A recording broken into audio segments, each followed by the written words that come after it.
niin siinä tullaan siihen justiin, mitä mä äsken sanoin, että olkaa siinä hetkessä, missä te olette. Ei askel edempänä, eikä askel jäljempänä, vaan siinä tekniikassa, siinä hetkessä, missä te olette. Mä tiedän, että tämä on vähän kryptistä, tarkoituskin olla hieman sitä, mutta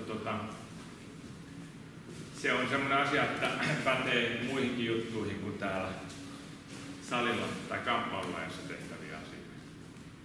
Jos pystyy nauttimaan siitä yksinkertaisesta yhdestä asiasta siinä hetkessä, missä ollaan, niin tulee hiton paljon parempia asioita ja suorituksia, tehtiin ihan mitä hyvänsä.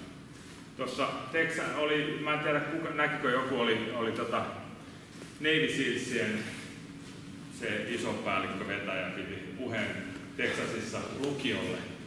Ja se sanoi, siinä oli 10 juttua, mitä se oppi sieltä Navy Sealsistä, mitkä pätee tänäkin päivänä. Ja hän osaa arvostaa. Ja se ensimmäinen juttu, että joka aamu petaa sängyssä.